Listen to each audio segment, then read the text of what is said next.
Headliners. नमस्कार श्रोता, radio कान्तिपुरको प्रभातकालीन नियमित कार्यक्रम द हेडलाइनर्समा यहाँलाई स्वागत छ। कार्यक्रम लिएर आज म प्रकाश पाठक उपस्थित भएको छु। जनचासोका विभिन्न विषयमा अतिथिसँग विचार विमर्श गरिने यो कार्यक्रम तपाईँ रेडियो कान्तिपुरको तरङ्गमा हरेक दिन बिहान 7 बजेदेखि आधा घण्टा सुन्दै आउनु भएको छ। कार्यक्रममा आज हामी राष्ट्रिय जनता पार्टी राजपा अध्यक्ष मण्डलका सदस्य राजकिशोर यादवसँग कुराकानी गर्दैछौँ। कार्यक्रम सुन्दै जाँदा आजका हाम्रा अतिथिलाई कुनै प्रश्न वा जिज्ञासा राख्न मन लागे हाम्रो स्टुडियोको टेलिफोन नम्बर 0155410906 मा आफ्नो प्रश्न टिपाउन सक्नुहुन्छ।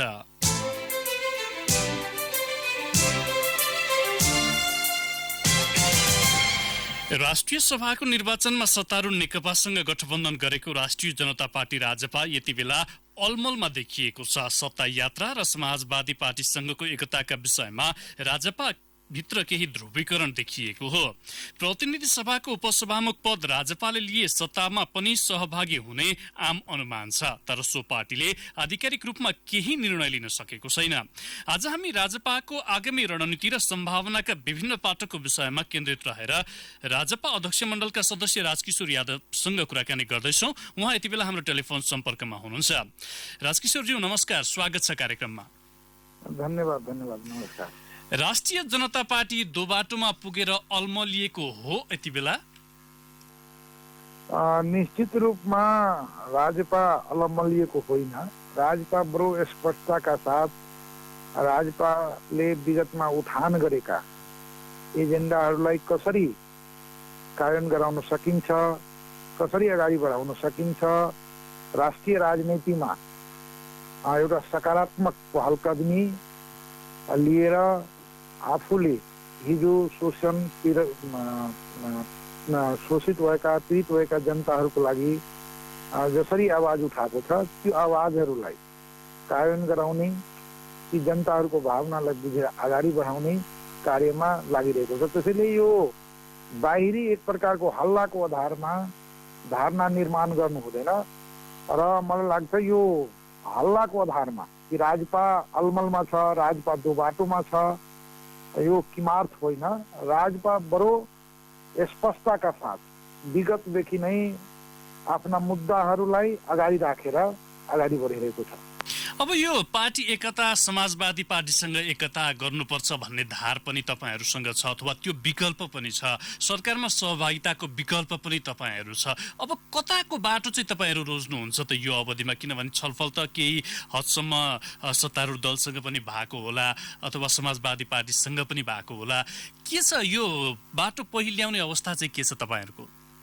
अब सबभन्दा पहिले म के निवेदन गरौँ भने एउटा राजनीतिक दलको सामने निश्चित रूपमा विभिन्न विकल्पहरू हुन्छ र हामीले त्यो विकल्पहरूलाई जनताको हितलाई, जनताको स्वार्थलाई केन्द्रबिन्दुमा राखेर, मुलुकको स्वार्थलाई केन्द्रबिन्दुमा राखेर हामी जेका लागि पार्टी निर्माण गरेका छौँ ती विषयहरूलाई अगाडि बढाउनको लागि विभिन्न समयमा हामी त्यो कार्यहरूको बारेमा निर्णय गर्दै अगाडि बढ्नुपर्ने हुन्छ। र रहेको कुरा हाम्रो बारेमा एउटा तपाईँले धारणा जुन बनाउनु भएको छ कि राजपासँग अब दुईटा कुरा चाहिँ यो गर्यो भने त्यो हुँदैन, त्यो गर्यो भने यो हुँदैन, मलाई लाग्छ यो धारणा निर्माण नै गलत आधारमा भएको छ। सबभन्दा पहिले राष्ट्रिय जनता पार्टीले अब यहाँले भने जस्तै हामी राष्ट्रिय सभामा हाम्रो दुईटा सिट थियो, त्यो दुईटा सिट एक प्रकारले 2 वर्षे शिक्षामा पर्दा 2 वर्षे भएको हुनाले त्यो जसरी पनि ल्याउनु थियो र हामीले नेकपासँग कुराकानी गर्यौँ। हाम्रो दुईजनाको त्यो कुरा मिल्यो र हामीले सँगै राष्ट्रिय सभामा गएर एक प्रकारको सहकार्य गरेर गर्यो र त्यो 2टा सिट आयो र नेकपाले पनि 2टा सिट पायो त्यहाँबाट। अब रहेको अबको यात्रा कसरी अगाडि बढाउने भन्ने कुरा के हो भने निश्चित रूपमा राजपालाई अझै मजबुत बनाउनु छ, राजपालाई अझै पुरस्कृत गर्नु छ। त्यसको लागि सबभन्दा पहिले राष्ट्रिय जनता पार्टीले आफ्नो विगतमा जसरी हामी 6वटा पार्टी मिलेर बनेका छौँ त्यसको आन्तरिक व्यवस्थापन गर्दै एक ढिक्का बनाउने हो। यो प्रथम कार्य हो। यसको लागि हामीले अब पार्टीलाई एक ढिक्का बनाउनको लागि या कार्यकर्ताहरूलाई व्यवस्थापन गर्नको लागि, संगठनलाई अझै चुस्त र गतिशील बनाउनको लागि हामी महाधिवेशनमा जानुपर्छ भनेर कुरा विगतदेखि उठिरहेको छ। तर विभिन्न अब राष्ट्रिय राजनीतिमा भएका घटनाक्रमहरूले कहिले चुनावले कहिले आन्दोलनले त्यो प्रभावित गरिरहेको ले गर्दा हाम्रो त्यो ढिलाइ भएको स्थिति छ, त्यो यथार्थ हो। पहिले हामी ती अन्तर्विरोधहरूलाई न्यारो डाउन गर्दै, ती अन्तर्विरोधहरूलाई कम गर्दै यसलाई एक ढिका बनाउने। अब रहेको यो पार्टी निश्चित रूपमा हामीले मुलुकलाई नै एउटा दिशा निर्देश गर्ने हो भने, मुलुकलाई नै नेतृत्व गर्ने हो भने पार्टीलाई अझै ठुलो बनाउनु पर्यो। प्रत्येक जिल्लामा संगठन निर्माण गर्न लगाउनु पर्यो। त्यसको लागि विचार मिल्ने, त्यसको लागि हाम्रो राजनीतिक दृष्टिकोण मिल्ने, शक्तिहरूसँग सहकार्य गर्दै, मोर्चाबन्दी गर्दै, एकता एकीकरण गर्दै अगाडि बढ्ने यो हाम्रो नीतिगत घोषित तपाईँको कार्यक्रम हो या निर्णय हो।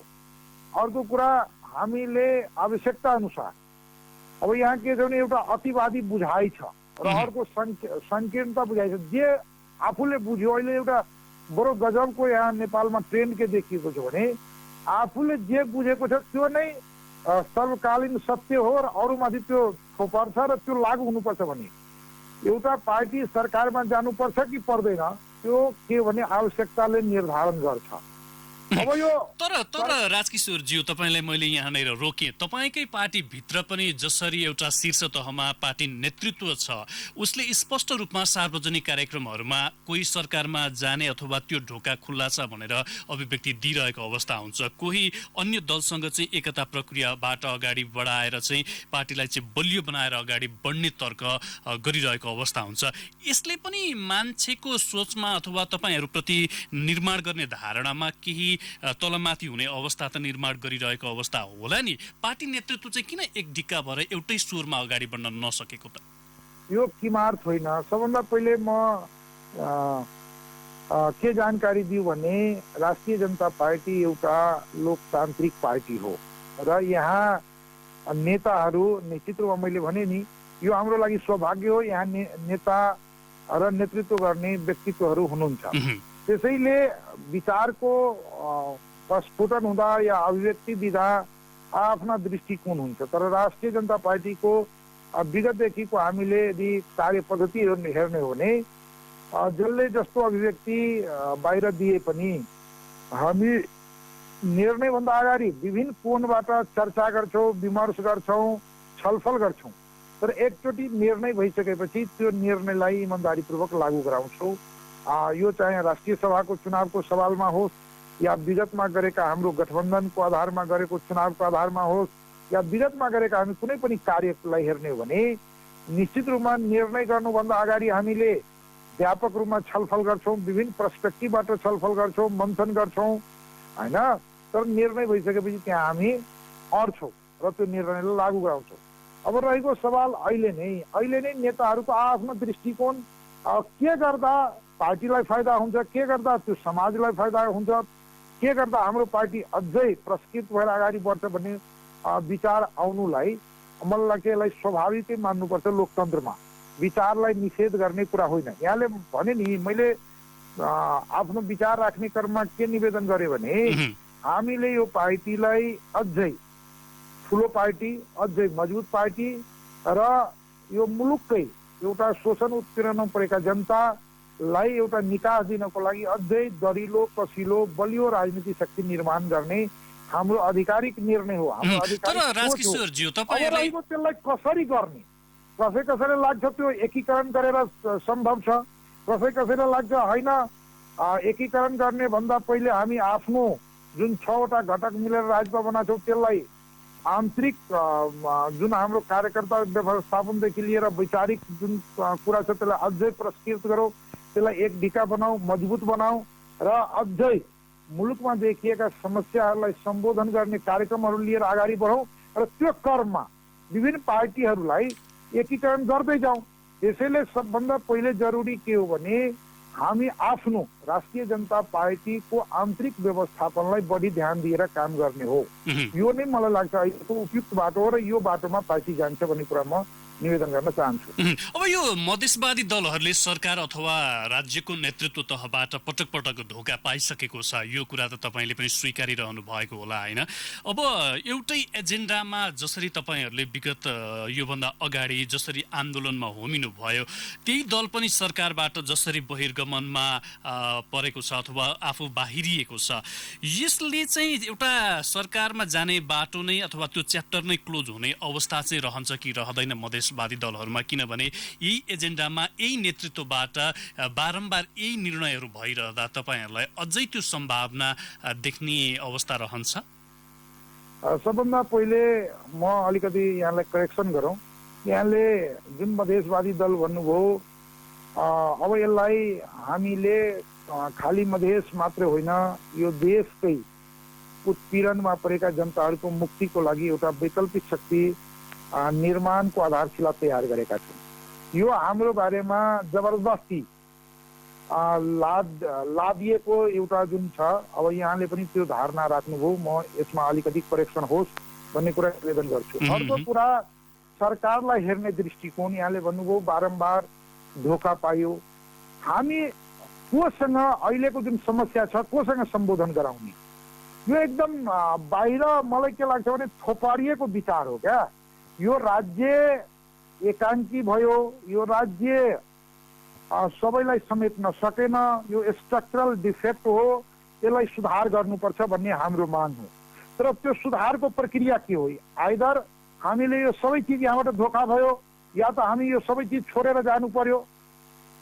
त्यो अवस्था त छैन। हामीले केमा विश्वास गरेका छौँ भने यो जुन पार्लियामेन्ट हो, पार्लियामेन्ट्री सिस्टमभित्र रहेर हामी भन्दा इतर विचार बोकेका राजनीतिक शक्तिहरू या नेताहरू या पार्टीहरूलाई कन्भिन्स गर्दै यो मुद्दा भनेको मुलुकको राष्ट्रिय स्वार्थको लागि हो, मुलुकको राष्ट्रिय हितमा हो भन्ने कुरालाई आफ्नो तर्क र तथ्यको आधारमा कन्भिन्स गर्दै अगाडि बढ्ने हो।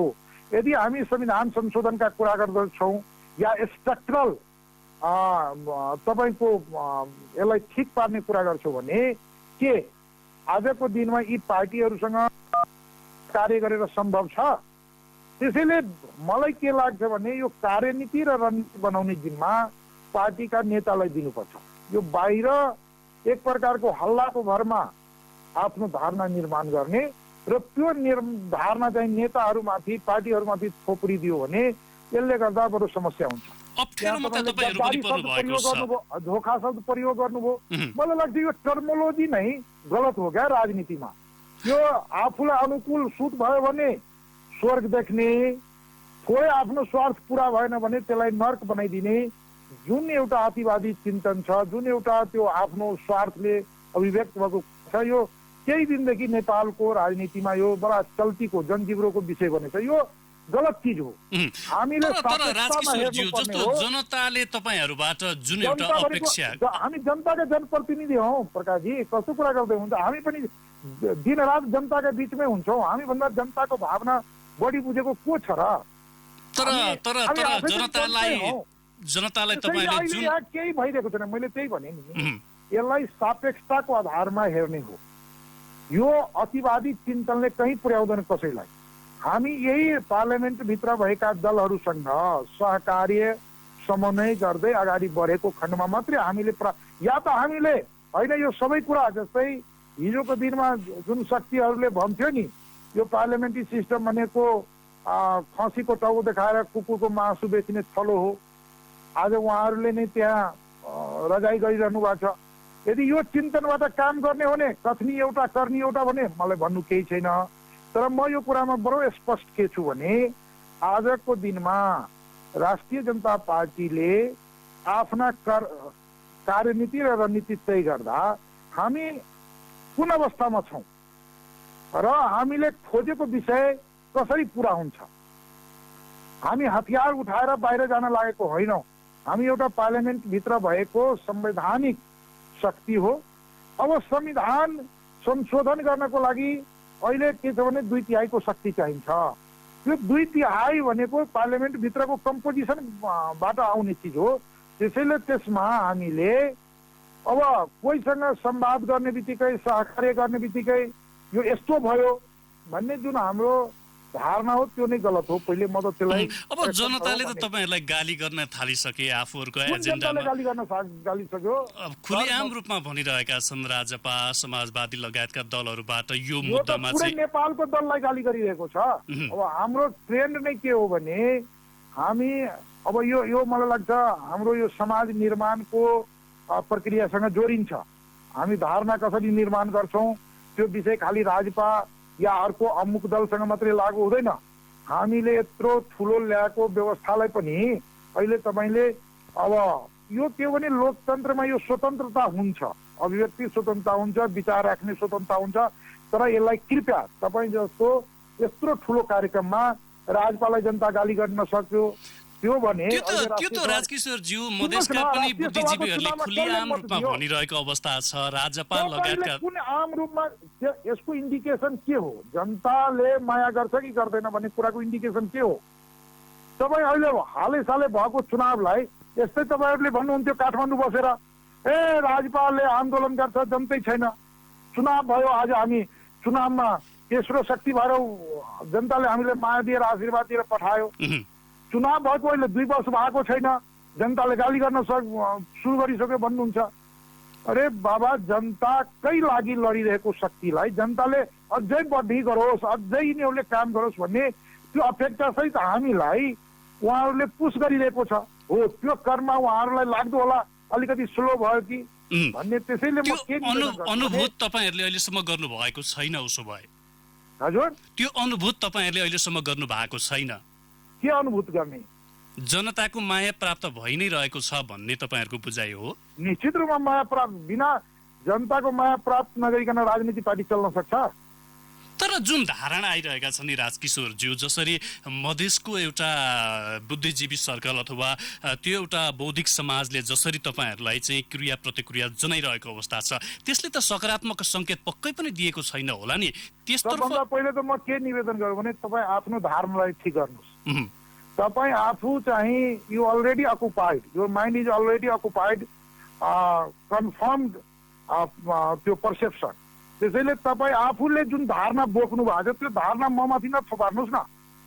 तपाईँले कुन आधार, कुनै मानक छ, तपाईँ या त जनमत सङ्ग्रह गराएको, या तपाईँले यति जनतासँग मैले सोधेछु यति % यो भनेको छ।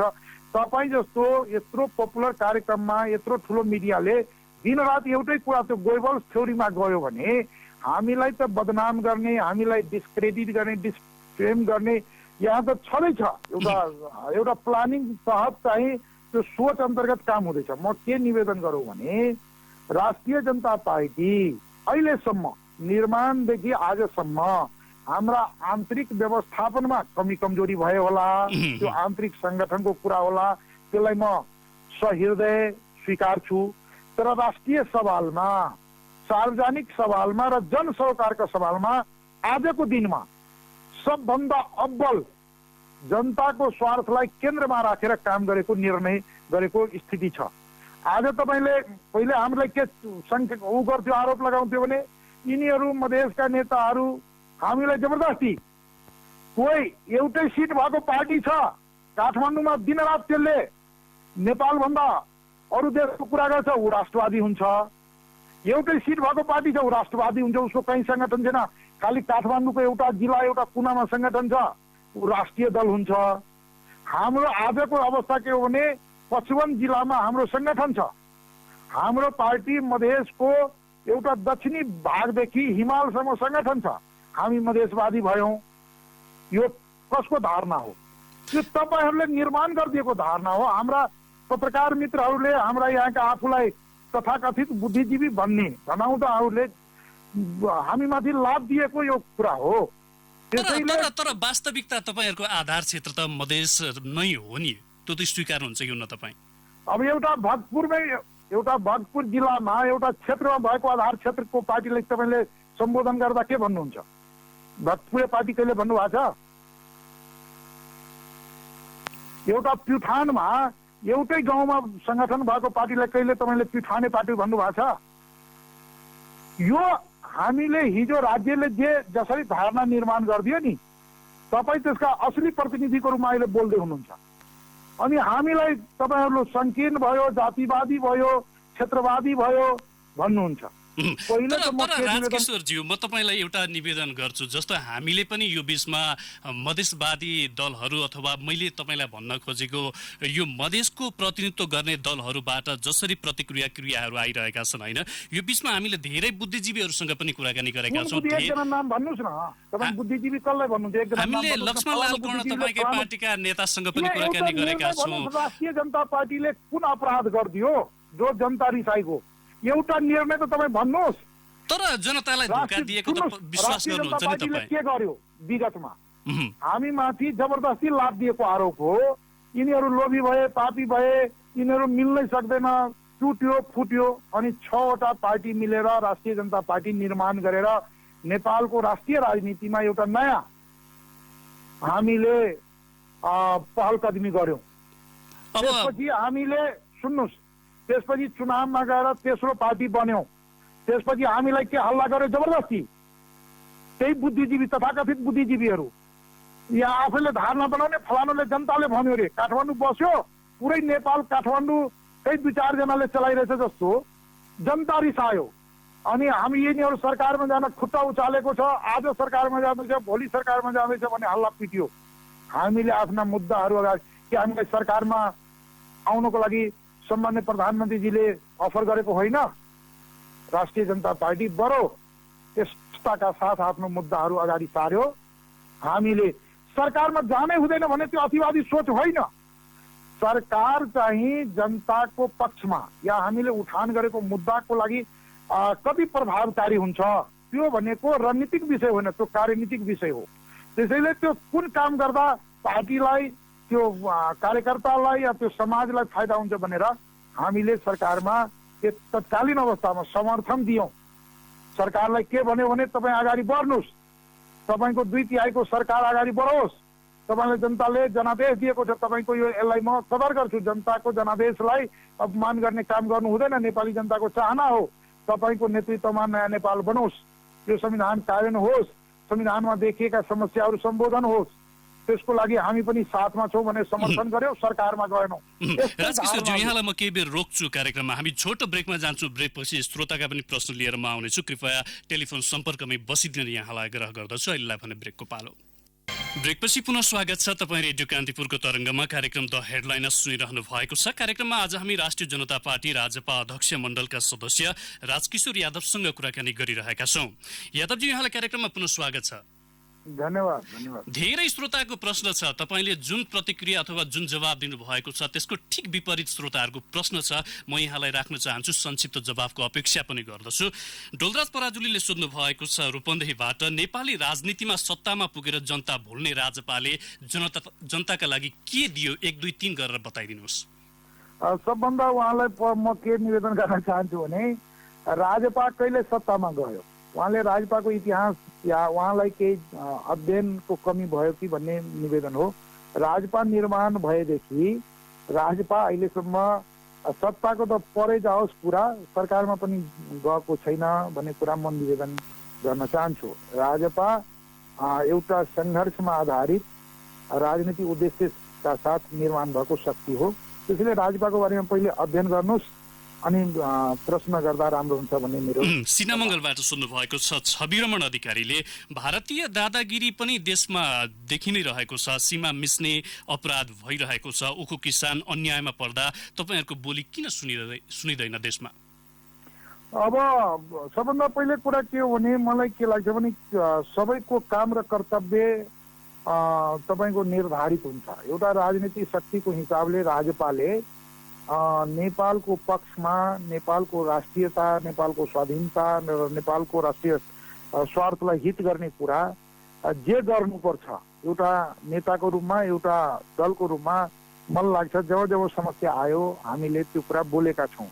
तर मलाई के लाग्छ भने रोडमा उफ्रेर मात्रै समस्याको समाधान हुँदैन, कहिलेकाहीँ त्यो समस्या अझै जटिल बनेर जान्छ।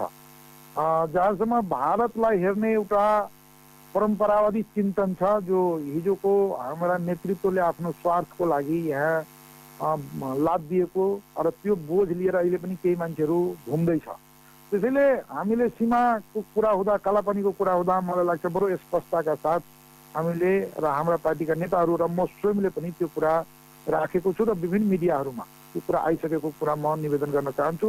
जहाँसम्म उखु किसानको कुरा हो, हामी आफै किसान हो, किसानको छोरो हो, किसान पीरमार्कामा परेको छ र त्यसलाई राज्यले, यो सरकारले सम्बोधन गर्नुपर्छ। त्यसलाई विभिन्न हामी पार्लियामेन्टदेखि उखुको किसानको बारेमा पार्लियामेन्टभित्र आवाज उठेको छ, सरकारलाई घचघचाइरहेको स्थिति छ र हामी हाम्रो पार्टीको नेता, खास गरी भन्ने हो भने सर्लाहीको नेतृत्व नै हाम्रो पार्टीको नेता राकेश मिश्रजीको नेतृत्वमा हुँदैछ। त्यसैले राष्ट्रिय जनता पार्टी गरिरहेको छ भन्ने कुरा म निवेदन गर्छु। जवाहरलाल देवले सप्तरीबाट सोध्नु भएको छ, समाजवादी पार्टीसँग एकीकरणको मूल समस्या चाहिँ के हो? तपाईहरू अवसरमा बिकेको चाहिँ तपाईहरू पत्याउन सक्नुहुन्छ अथवा त्यो स्वीकार्न सक्नुहुन्छ कि हुन्न? हो, मलाई के लाग्छ भने यो एउटा एकदम त्यो कन्फाइन्डमा यो के गर्ने, घाँटी राखेर गर्ने होइन। मैले भने नि विचार मिल्नेसँग हामी सधैँ त्यसैको आधारमा राजपा बनेको। राजपा आफैमा 6वटा पार्टी मिलेर, हामी त त्यति बेलै समाजवादी पार्टी नबन्दै संघीय समाजवादी फोरम हुँदै त्यति बेला निवेदन गरेका थियौँ। हामी एउटै मोर्चामा थियौँ। त्यसमा 7वटा घटक मध्ये 6वटा पार्टी मिल्यो, एउटा घटक बाहिर गयो, त्यति बेला मिलेन। त्यसैले राजपाको कारणले यो एकीकरणको प्रक्रिया अवरुद्ध भएको होइन भन्ने कुरा म निवेदन गर्न चाहन्छु। त्यसैले मलाई के लाग्छ भने अलिकति हाम्रो जानकारीलाई, अलिकति अध्ययनलाई र आफ्नो विचारलाई परिष्कृत बनाउने हो कि एउटा पूर्वाग्रह बोकेर, आग्रह बोकेर फलानोले यस्तो गरिदियोस् भन्ने चाहना राख्नु नै गलत हो जस्तो लाग्छ। आफ्नो स्वार्थलाई केन्द्रबिन्दुमा राखेर आफू जहिले पनि गलत गर्ने, अरूले यस्तो गरिदियोस् भन्ने अपेक्षा गर्नु नितान्त नाजायज हो भन्ने कुरा मलाई लाग्छ। हवस् त राजकिशोरज्यू, हाम्रो कार्यक्रमको निर्धारित समय सकिएको छ। केही विषयमा हामीले छलफल गर्यौं, केही विषयमा छलफल गर्न बाँकी नै थियो, तर समय अभावले सकिएन। यहाँको अमूल्य समय र विचारका लागि यहाँलाई धन्यवाद छ। यहाँले पनि र कान्तिपुर एफएम परिवारलाई धेरै धेरै धन्यवाद र श्रोताहरूलाई पनि धन्यवाद दिन चाहन्छु। हवस् त श्रोता, आजका लागि कार्यक्रमको निर्धारित समय सकिएको छ। कार्यक्रममा आज हामीले राष्ट्रिय जनता पार्टी राजपा अध्यक्ष मण्डलका सदस्य राजकिशोर यादवसँग कुराकानी गर्यौं। समय अभावले गर्दा युवराज मिश्रले युएबाट सोध्नु भएको, त्यसैगरी गोपाल विश्वकर्माले सङ्खुवा सभाबाट, पुरुषोत्तम पोखरेलले चापागाउँबाट, निरज राईले धनकुटाबाट सोध्नु भएको प्रश्न हामीले राख्न सकेनौं। फरक प्रसङ्गमा अर्का अतिथिसँगको छलफल लिएर भोलि फेरि आउनेछौँ। आजको कार्यक्रमबाट न्युज डेस्कका सबै सहकर्मीसँगै प्राविधिक मित्र लक्ष्मी प्रसाद पोखरेल र म प्रकाश पाठक पनि बिदा हुन्छौँ। नमस्कार।